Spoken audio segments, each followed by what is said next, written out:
Hey everyone, it's Ariane Elizabeth, and today I'm here to do a book review on The Fault in Our Stars by John Green. So I'm sorry if the lighting is a little bit weird in this. I literally spent like half an hour this morning walking around my house to try and find a nice place where there's lighting, and there isn't one. So this is gonna have to do. I apologize if like the sun comes out and it gets weird. I don't know what's happening today. I've like never had this problem. Also, this review today is going to include a summary of the book, so there will be spoilers. If you haven't read it or seen the movie or know what it's about and you still want to, go ahead and do that and then come back to this video because it's going to be great and I don't want to spoil anything for you. Hazel Grace Lancaster is a 17-year-old terminal cancer patient. Her parents, thinking that she's depressed, send her to cancer support group. It is here that she meets the gorgeous and beautiful and smart and funny Augustus Waters. I absolutely love their first meeting together. I think that it was so beautifully written. It's funny, it's witty, it's humorous. Those are all really the same thing. It's so unbelievably real. He's so open to her about how beautiful he thinks that she is. It's a quality that we get the sense she really doesn't think about herself, being all terminal and everything. Even their first conversation, talking about how they are literally in the heart of Jesus, it's funny right off the bat. They've got a great chemistry together. They are beautifully written characters. They just sort of interact so well together. They really fit. They mesh well. Right from the beginning, it's just this perfect story. The two of them can talk about the smallest of things, mundane, everyday things, or the largest of heavy, thought-provoking topics. Everything just feels so real between the two of them. And John Green doesn't forget to add in the little things as well. I feel like some authors, it's just one big event after another in their stories. John Green, makes even going to the mall something important in this girl's life. He makes it sound so real. You don't feel like you're reading some kind of made-up story. It couldn't be more real if this was somebody's actual diary. One of the first things I like about the beginning of the story when they first get together is how truthful she is to him and how open she is with her opinion. In the first sort of meeting they have where they're outside their support group together, he pulls out a cigarette, puts it between his lips, and she flips on him. She says, "How could you do that? It's not nice not being able to breathe. It sucks. How can you do something like that? You survived cancer, and now you're putting it right back in your mouth." And he says that it's just a metaphor. He puts it between his mouth, doesn't give it the power to kill him. He never lights it. I thought that it was really different in a way that she flipped on him like that. Most people don't actually voice their opinions when it comes to somebody else doing something that they don't agree with or enjoy. You think about it internally like, oh, that's kind of weird that he's smoking like that, but you'd never openly be like, hey, why the heck are you smoking? You don't want to offend them. You don't want them to like get mad at you for being like that either. And I just thought it was so real that she did that, and I was reading it kind of shocked. I was like, oh my god, I don't think I would have said that to a cute boy. Just let him smoke. Like, you don't want to ruin your chances here. But she did. He handled it really well too. He didn't get all defensive about it. He asked her to clarify words that she'd used that he didn't understand, which just shows his intellect. He's rising above it. He goes on to explain the metaphor to her, and to be honest, I don't actually like it. It's one of probably the only things in the book I didn't like, and it's not that I disagree with it or that I think it's a bad metaphor. I don't know what it was about it really. I can't put my finger on it. The metaphor just didn't really work for me. He brought it up continuously throughout the book, and it's really one of the only things I have to say that wasn't very good about the story, I think. But I know that a lot of people enjoyed that metaphor and are probably still using it. So we're going to give Augustus Waters that point for that. It's okay. Just wasn't for me, that metaphor. Not sure if that scene was 100% believable, but the characters really made it work.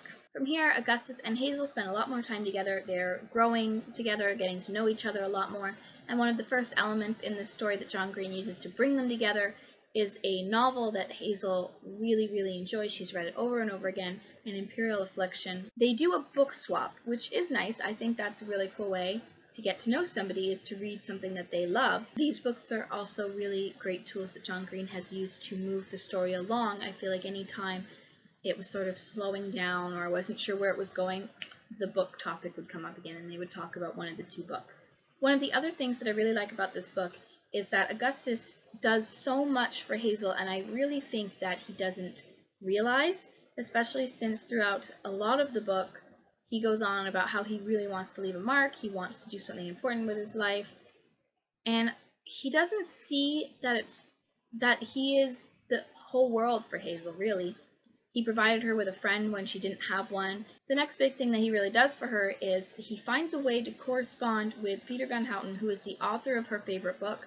She had been trying to write letters to him for a very long time with no response. He emails his personal assistant, and soon both of them are corresponding with Peter Van Houten himself. It's just really exciting for her to have that opportunity because she didn't think she ever would. One more point for Augustus for that one. Soon they get an invitation from Peter Van Houten to come to Amsterdam because he doesn't want to tell them the end of the book via correspondence. He thinks they might be spies. And Hazel is so excited about it, she freaks out. Unfortunately, her parents can't afford to send her to Amsterdam, and she's already used her cancer wish. So then Augustus does his third great thing for her.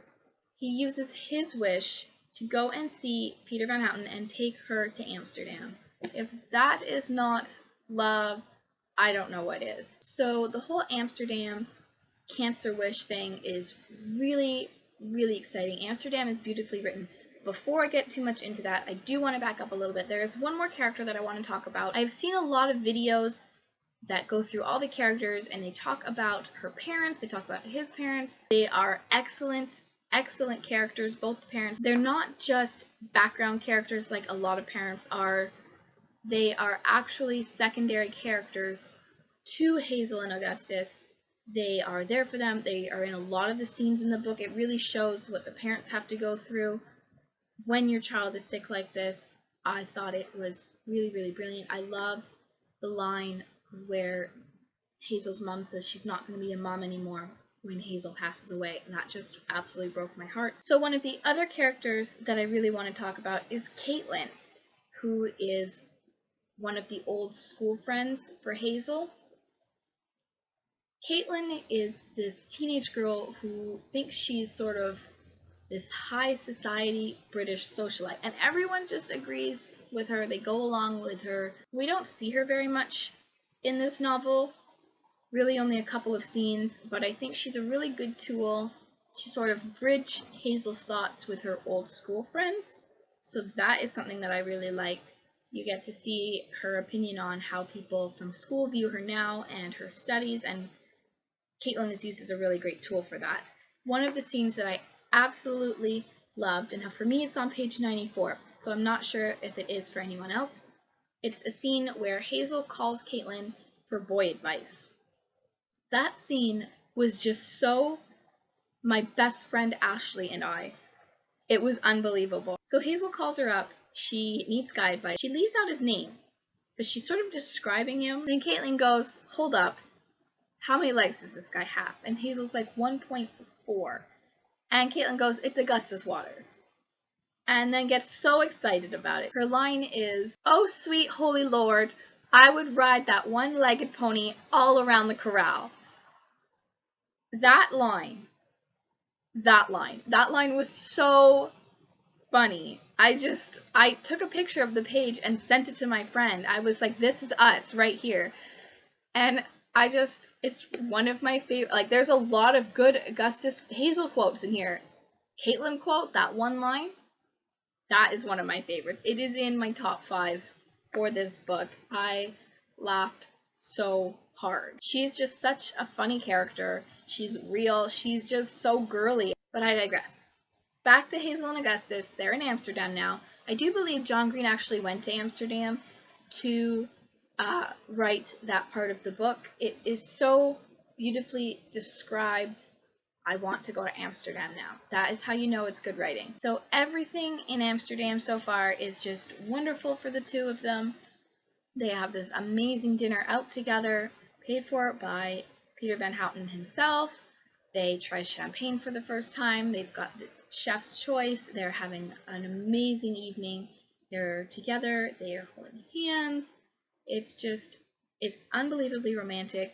The petals that they describe falling from the trees that all the locals really don't like is just so beautiful to the two of them.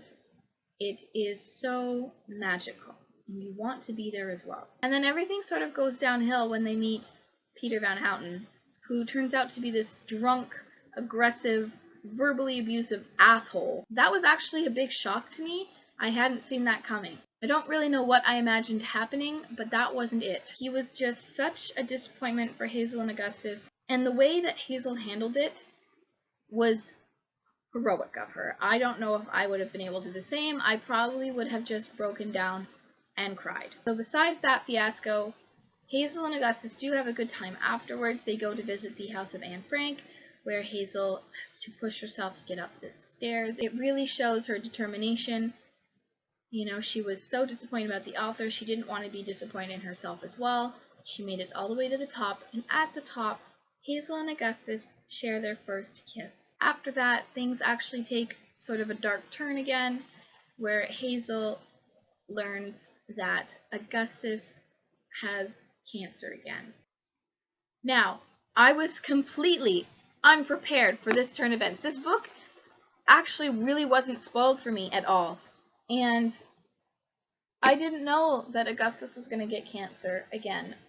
And I was so shocked. I think everything from that point on, the whole second half of my book, is just utterly ruined with tear stains. I just bawled my eyes out as soon as he says that for the rest of it. It was just so heart-wrenching and so powerful and moving and so unbelievably depressing. It's just crazy sad. There actually isn't that much in this book afterwards that made me really laugh, because I was just so depressed about Augustus. There is one scene where they help their recently blind friend Isaac egg his recently ex-girlfriend's car. That was really funny. I especially enjoyed when this girl's mother comes out and Augustus just tells her to go back inside and just let their cancer-ridden selves and their blind friend egg this girl's car. And she does. She just goes back inside like, okay kids, have fun. So like I said, after this trip to Amsterdam, the novel really darkens. There is also a scene in here where shortly before his death, Augustus and Hazel go back to the park where they first went for a picnic. There is a statue called Funky Bones that children play on. It's a giant skeleton. Now, at the beginning of the novel, he says that he thought of himself as the children playing on the skeleton, playing with death, since he had outlived his cancer. At the end of the novel, it sort of full circles back. He says that he used to think of himself as the children, now he sees himself as the skeleton. That was so powerful. It was so sad. And really, I should have seen his death coming. That was great foreshadowing on John Green's part. I was too in denial to notice it at the time. It also really made me stop to think about how your circumstances in life really do affect your outlook. I'm not going to take you through the whole process of him dying. I'll let you read that yourself actually to find out. It is very, very heart-wrenching. It has moved so many people. I've seen so many videos for this. I can't explain enough how traumatic it is. After his death, Peter Van Houten does make another appearance in the story, and then the very end of the story finishes with her reading a letter that Augustus had written to Peter Van Houten, and it is a beautiful, beautiful end to the story. Despite being a very, very, very heavy topic, John Green does an amazing job at keeping the humor light and witty and sharp throughout the whole thing. The emotions that I went through reading this book constantly flipped back and forth. I went from being utterly heartbroken to bent over in laughter, back to being in sheer despair, And that's one of the great things about his writing. You just go back and forth. I wasn't sure how to feel at any given time. I was just everywhere reading this book. My heart didn't know what to feel. My brain wasn't sure what it was processing. It was such a great novel. The ideas and themes that John Green presented in this novel really surpassed my expectations for his writing. Now, this is actually the first book of his that I've read, and I've been meaning to pick his books up for a very long time. For years now, he's been recommended to me. I don't know why I never went ahead and got them. He's now become one of my auto-buy authors. I will automatically buy anything he produces. I just hope that his other books do the same job, that I'm equally impressed there, because was I ever impressed with this novel. I think that his characters, Hazel and Augustus, actually weren't that likable. I mean, they were to readers, they were to me, of course they were to each other.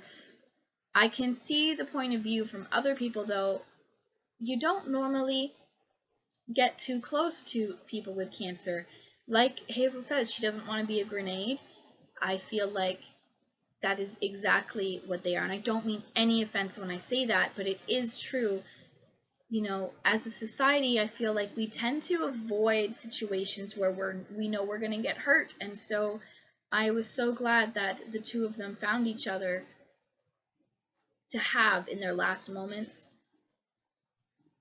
because they needed it and no one else was going to be there for them. They are so thoughtful. Their intelligence far surpasses actually a lot of adults that I know.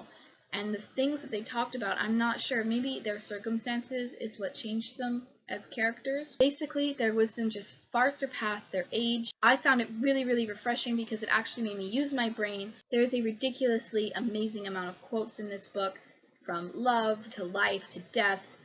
Everything is covered. I can't even express them myself. I'm not worthy of these fantastic Augustus Waters quotes. So the cover of this is really amazing. It is a bright blue. It's so fun. It's not black and depressing, even though the topic is really heavy. It looks beautiful on my shelf. The lettering is also raised, which is really fun, and it's written in this crayon font, which I thought was really interesting because it sort of gives the book an innocence, which essentially Hazel and Augustus do have at the beginning of the story. I feel like as the story progresses, they do sort of lose that innocence. They become a lot more hardened. They visit other places in the world. Hazel has to experience the death of Augustus. So there is a lot of sort of loss of innocence in this book, which is one of the themes, and I love that they made it so fun on the cover to really drive that point home. I'm also a little bit late on the bandwagon for reading this, and I understand that.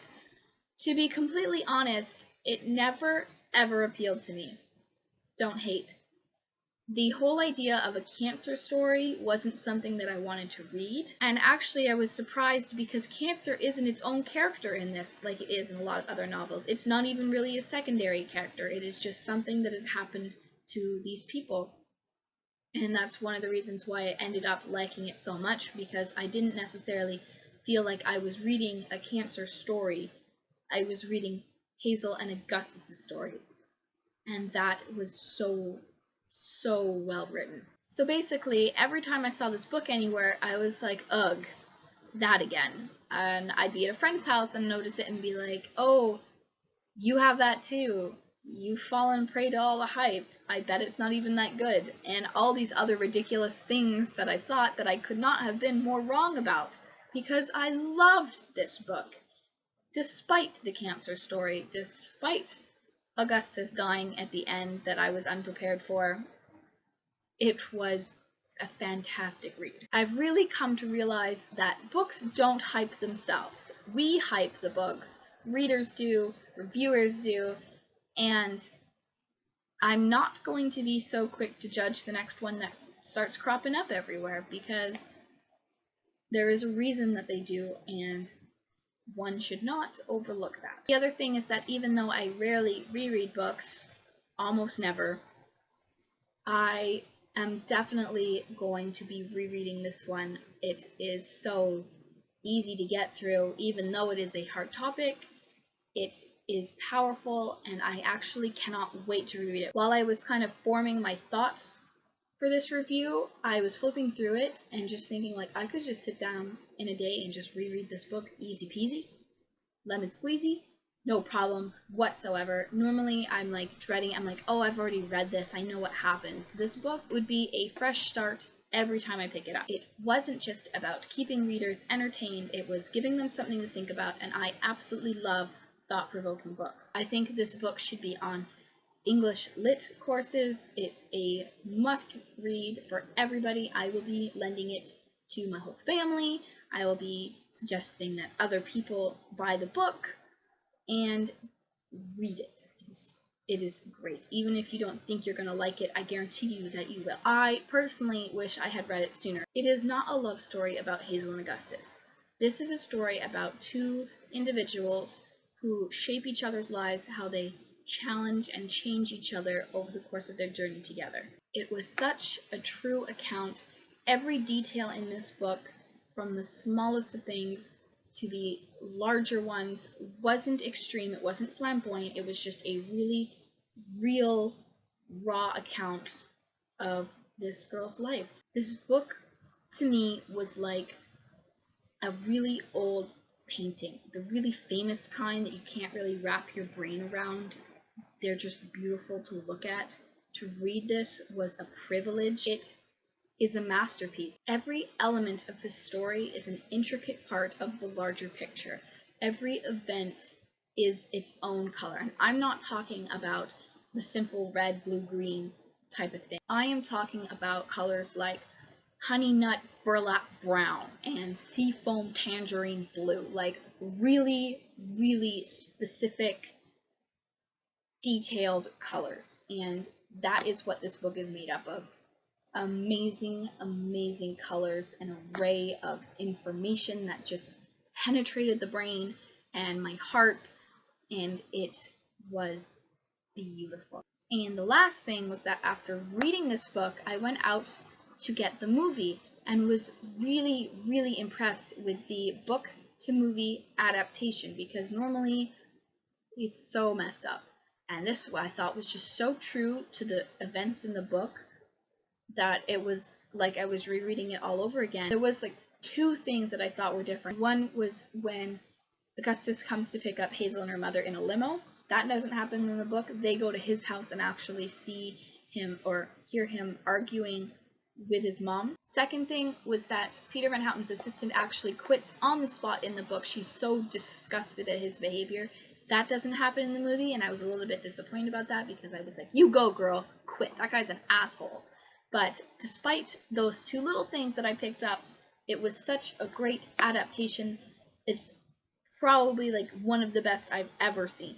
Thank you, John Green, for creating this amazing piece of work. It is going to stay with me for a very long time. I can't say that it has 100% changed me like a lot of people are saying, but it's definitely left me with something to think about, and it's definitely going to be something that I don't forget anytime soon.